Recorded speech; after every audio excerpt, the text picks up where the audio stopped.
Here we see the mighty arcade stick in its natural habitat. Look at its buttons, its mighty pole. The arcade stick is kinda like the tuxedo to James Bond. Fighting game players will slip into their most stylish outfit to kick some ass and be a total fucking misogynist. Meanwhile, we have the two-piece kinda shitty suit you find in the worst story you can think of. This is the controller players. They are despicable, drooling savages. Like me. But there is an ocean of gaming controllers out there to be fucked with. And I know the perfect worst person to do it. It's also me. Back when I first started this channel in 2022, the younger, bolder me created a series of videos exploring what would happen if you played fighting games with these random ass controllers. Look, here they are, in the unlisted part of my channel. Why are they unlisted? Because they kinda fucking suck. I really half-arsed them. So in celebration of it being Thursday, I decided to remake and expand on them. We'll be mostly focusing on the wild and kind of dumb world of PlayStation 2 controllers, because I'm a collector and I have a bunch of dumb shit. So sit back, relax, and do a couple of lines off your arcade stick. I'm gonna go ahead and make a fool of myself. So I've got a selection of games to try out. For some reason, this dog shit PS2 to HDMI converter I got off Amazon won't show any SNK games, which brings me more frustration than not being able to access Pornhub. Fuck you, Texas. What am I to do without my thirst trap Iori? So instead, we'll be trying out whatever games I just so happen to have lying around. Fuck me. So this list isn't in any order, but holy shit, this thing is the worst. I am not a big man. I'm about average height, and I'm a skinny motherfucker to boot. But holy shit, this thing makes me feel like the Incredible Hulk. My thumbs are so big that I can't just press a singular directional button. It also reads every directional button as 2 presses, so you're constantly dashing or constantly hopping back. It also makes character select screens a pain, and you also can't seem to press 2 directions at the same time. But if your thumb's so big that you're hitting 2 directions at the same time, it just picks whichever seems convenient to it.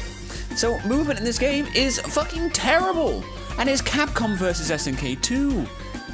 They've made it unplayable with this piece of shit. I can't do a goddamn thing except get beaten up. Virtua Fighter 4 is doable. God bless the holy queen that is Vanessa Lewis. I await your return in Virtua Fighter 6. I'll be blunt and say, don't try this.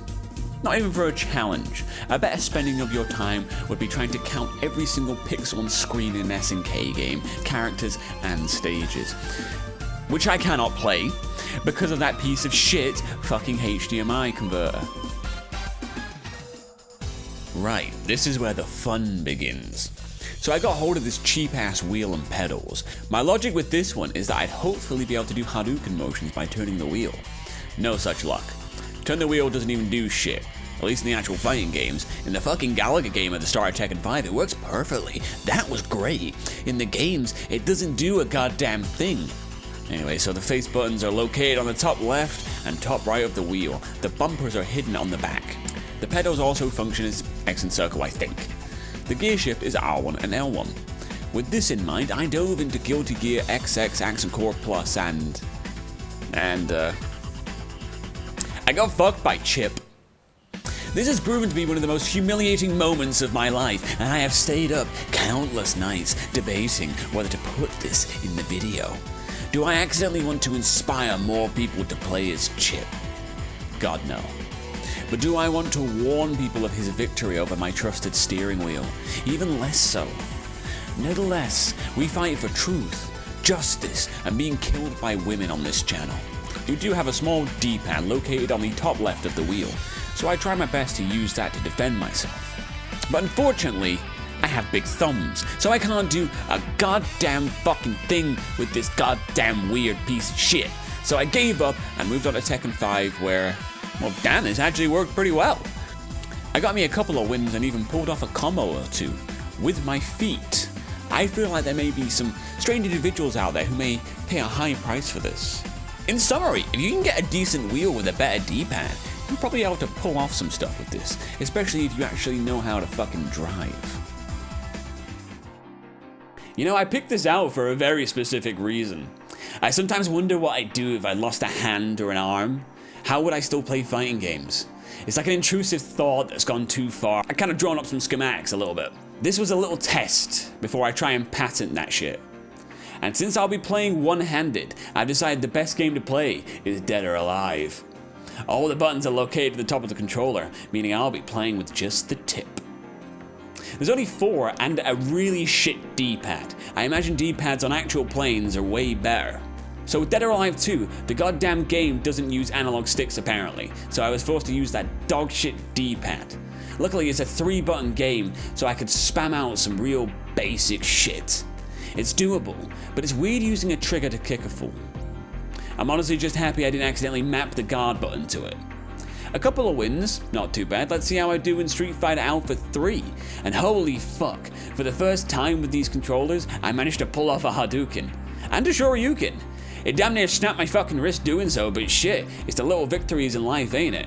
I still got my ass kicked, and I am left with tears and wankers cramp to accompany me into this cold, lonely night. Overall, not bad, but I think one-handed me could design something even a little bit better.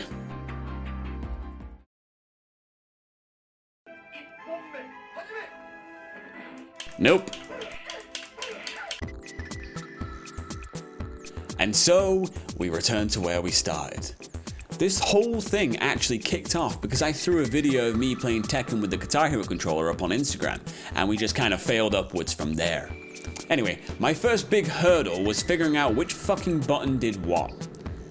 I never quite did, to be honest. I was just hoping to God for most of it that I'd get at least a couple of lucky hits in.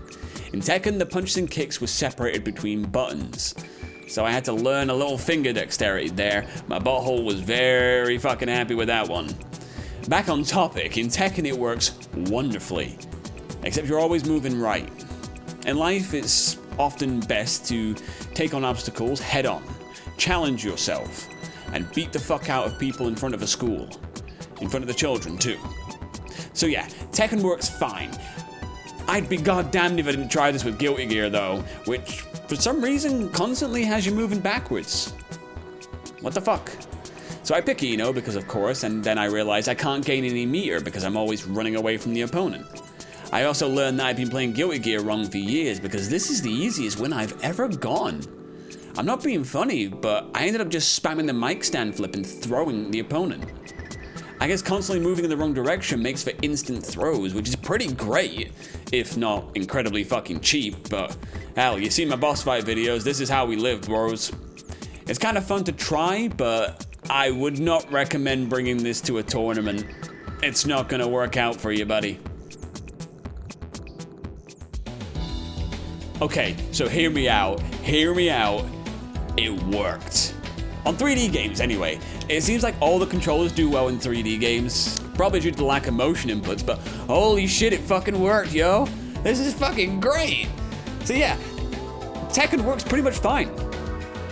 Your housemates will hate you, but it's more than playable. Shit, it might have even helped me with timing on some shit. Didn't try for the 10-hit combo because I can't dance at the best of fucking times. I'm far too white for that shit. But basic shit, hell yeah, it fucking worked. In Capcom vs SNK 2, I mean, it's better than the DVD remote, but it's impossible to pull off any special moves. Oh shit, why didn't I try a charge character? Oh fuck. Oh, I just thought that Guile would have been so useful for the first time ever. Full offense, Guile players. Ah, fuck me. Okay, we might come back to that. Anyway, I tried to do a Hadouken. Remembered I'm almost 30 and damn near blew out my fucking ACL. And again, pissed off the housemates. A Hadouken is of course a quarter circle forward motion. Now with the D-pad, that's down, down forward, and forward punch. I can't do a strong punch because the bumper buttons are fucking tiny, so instead I've got to try and do a weak one, and yeah, that's not happening. That's really not happening. If you can do that, send me a clip, and you have all my fucking respect. I also wanted to try and parry on Third Strike, but alas, the fat PS2 is a PAL console, and my Asian PS2 won't work with this piece of shit converter. Seriously, this thing is fucking worthless. Don't buy it, even if it's cheap on Amazon. Okay, so this one is cheating, I know. It's not actually a controller, but I've been looking for a reason to bring this shit up. This is Sega Superstars. It has a Virtual Fighter game. You're fucking nuts if you think I'm not gonna try this out. So the EyeToy reads motion rather than just your place on the camera. This makes selecting anything in the menu a fucking pain in the ass. And it also forces you to do the old Elon salute. This isn't a good look, okay? The game is pretty simple. You'll see spots on the enemy that say attack. Punch or kick them. Block will appear on you, and you just swipe at those. Yes, swipe. Do not raise your hand to it as if you were actually blocking. You gotta swipe right through it. You'll trade blows back and forth until one of you fucking dies. A good portion of Virtual Fightercast is here to beat the shit out of you. On a side note, you have to excuse the camera quality. I don't think this shit is even 240p. This is some fucking Mega Bloks, Roblox, Lego looking blocky shit. I figured out a life hack later on. When you start a fight, you can just whip out a gun and blow the enemy's fucking head. If you just start windmilling, you can block basically anything and hit the occasional attack. It's exhausting, but shit. I've needed the workout since they sliced me the fuck open. Hey guys, Mr. Double Digits here, so we're gonna make a quick change at the end of the video. We're just gonna end it with that, but instead I've decided that we're gonna do something a little more interesting with this Virtual Fighter game. I got my buddy Ethan over, and if I miss any of the guards, he's gonna punch me. Go!